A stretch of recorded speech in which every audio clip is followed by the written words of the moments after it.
Now, I want you to think about two different people I'm going to describe. The first person goes to bed at 11 p.m. and wakes up at 7 a.m. They sleep for 8 hours, but when they open their eyes in the morning, they feel groggy. Their body feels heavy like lead, and they can't get out of bed without 3 alarms going off.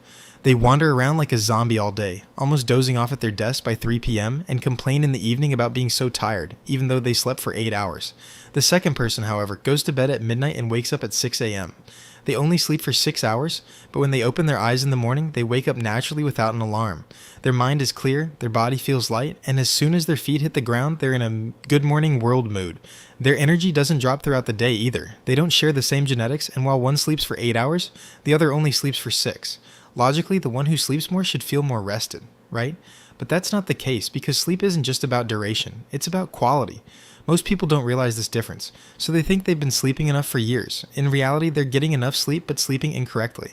Today, I'm going to explain how sleep really works, what your brain does throughout the night, and the scientific way to wake up with a completely different energy by going to bed and waking up at the same times with a few small changes. And I'm sure you'll find that most of the information in this video is something you've never heard before. Most people think of sleep as a shutdown. Their eyes close, their brain stops, and then it opens again in the morning. It's like pressing the power button on a computer to turn it off and then turning it back on in the morning. This is completely wrong. During sleep, your brain doesn't completely shut down. Your brain is running a much more intense operation than during the day. Neuroscientist Matthew Walker explains it like this. During sleep, the brain categorizes all the information it gathered during the day. It deletes the unnecessary and transfers the important information to long-term memory.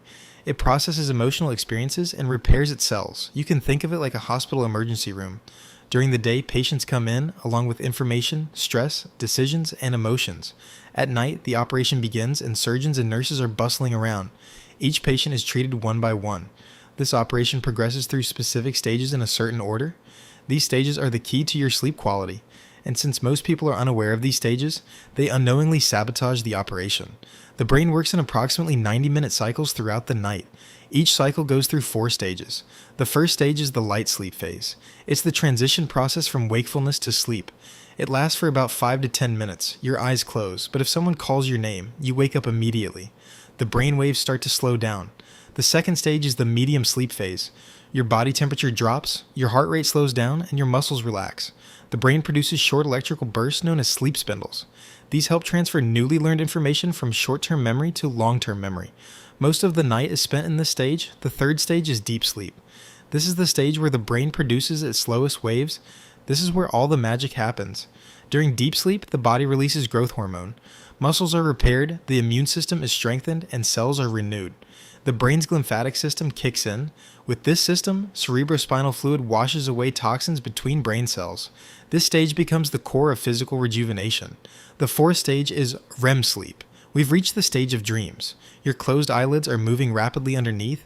The brain is almost as active as if it were awake. Emotional processing takes place during this stage. The stresses, anxieties, and joys you experience during the day are processed and filed away. Additionally, creativity and problem-solving abilities are charged during REM sleep. It's said that figures like Edison, Dali, and Paul McCartney came up with inventions and works while sleeping. All these creations stem from the depths of REM sleep. During the night, you go through 4 to 6 of these 90-minute cycles, but the proportions of the stages in each cycle are different. In the first half of the night, deep sleep is more prevalent, while in the second half, REM sleep takes over. So if you go to bed at 11 and wake up at 3, you'll get deep sleep but miss out on REM. If you go to bed at 3 and wake up at 11, you'll get REM sleep, but miss out on deep sleep. And this is where the problem lies for the majority of people who sleep for 8 hours and still wake up tired. They either wake up in the middle of cycles or miss out on deep sleep or REM by sleeping at the wrong times. Now, I'm going to tell you about 5 saboteurs that show why your sleep quality is low, and you probably think you know all of them. But when you hear the details, you'll say you never thought of it this way. Saboteur 1. The alarm. This might be the biggest saboteur, and nobody talks about it. I mentioned that sleep consists of 90-minute cycles. At the end of each cycle, your brain naturally comes to the surface. You experience a moment that's almost like being awake, and then you dive into a new cycle. If you wake up right at this surface moment, you feel light and refreshed. But if the alarm goes off in the middle of a cycle, especially during deep sleep, it's a disaster. Being forcibly awakened from deep sleep causes your brain to enter a state known as sleep inertia. In the first 30-60 minutes of waking up, your head feels foggy and your reflexes are slow, which means you feel like you're looking through water, and this can sometimes last for hours. The solution is very simple, but most people don't know it. You need to adjust your sleep duration in multiples of 90 minutes, like 6 hours, 7.5 hours, or 9 hours. If you go to bed at midnight, set your alarm for 6 tomorrow or 7:30. Don't set it for 7, because at that time, you have a high chance of waking up right in the middle of a sleep cycle. And since you'll be waking up from deep sleep, you won't feel good. This one change, just shifting your alarm time by 30 minutes, can completely transform your mornings. Saboteur number 2, screens. You may have heard about this topic before, but most people misunderstand the actual mechanism. Your brain needs the hormone melatonin to fall asleep. Melatonin is released when it detects darkness, but the blue light emitted by your phone, computer, or television is still sending daytime signals to your brain, and it stops your brain from producing melatonin. But the truly shocking thing is, Harvard researchers found that exposure to screens 2 hours before bedtime can suppress melatonin production by up to 50% and delay melatonin release by as much as 90 minutes. So if you go to bed at 11 p.m., your brain isn't getting the signal to sleep until 12:30 a.m.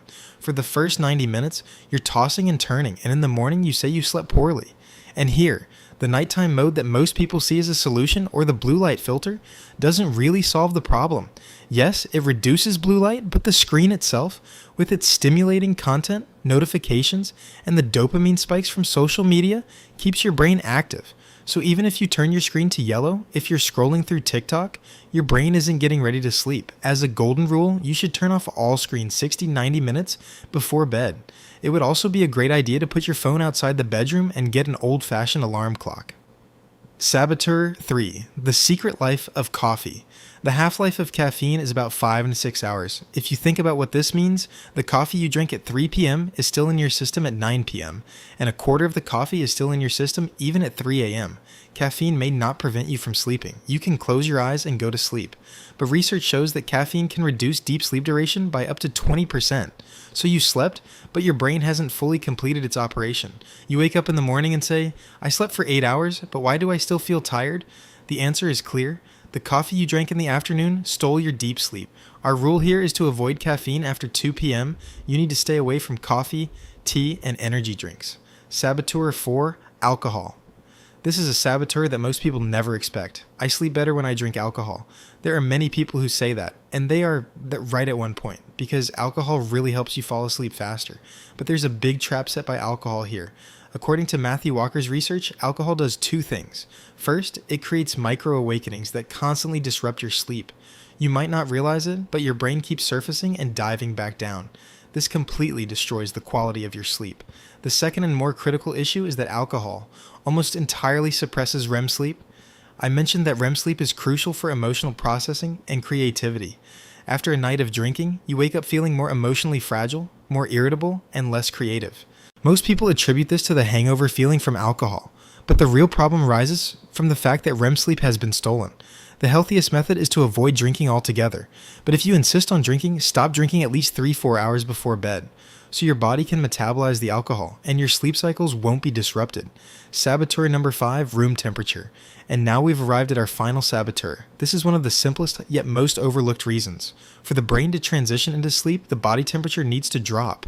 It wants a decrease of about 1 to 1.5 degrees. This drop triggers the release of melatonin and sends a signal to your brain that it's time to sleep. But what are you doing? Thick blankets, closed windows, a warm room? And then you wonder why you can't sleep. That's why we often have our best sleeps in the cold weather of our villages. The beauty of sleeping in camps comes from this as well. Research shows that the ideal bedroom temperature is between 16 and 19 degrees. Most people's bedrooms are well above that. This excessive heat prolongs the time it takes to fall asleep. It reduces deep sleep duration and increases nighttime awakenings. Ventilate the room before bed. If possible, leave the window slightly open. Use a thinner blanket and take a warm shower an hour before bed, because a warm shower dilates the surface blood vessels and releases heat. When you get out of the shower, your body temperature drops quickly and your brain receives the signal to enter sleep mode. Research shows that this shortens the time it takes to fall asleep by an average of 10 minutes. Now you know all the sabotages, but just eliminating the sabotages isn't enough. You also need to actively prepare your brain for sleep, and for that, you need a nighttime routine. I call this the power down routine, and it consists of 3 phases. Each phase lasts 30 minutes. In the first 30 minutes, shut things down. In this phase, you're wrapping up your day. Write down your to-do list for tomorrow and jot down any unfinished tasks on a piece of paper. Why are we doing this? Because your brain is experiencing something called the Zeigarnik effect. It keeps running unfinished tasks in the background, and this background noise makes it harder for you to fall asleep. But the moment you write those tasks down, your brain thinks, okay, this has been recorded. He says he doesn't need to hold on anymore, and he starts to relax. A study conducted at Emory University showed that people who write down their tasks for the next day before going to bed fall asleep an average of 9 minutes faster. Just writing down tomorrow can make a difference in your sleep. The second 30 minutes, turn off the screens. Dim the lights, use a lampshade or soft lighting instead of a bright ceiling light. Take a warm shower, do some light stretching or breathing exercises. There's a very effective breathing technique here. This technique is the 4-7-8 technique. Inhale for 4 seconds, hold for 7 seconds, exhale slowly for 8 seconds.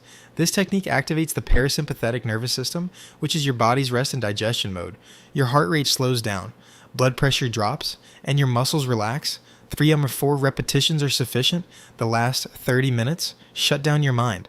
At this stage, you completely eliminate mental stimulants. No reading news, no debating, and no work discussions. So what can you do during this time?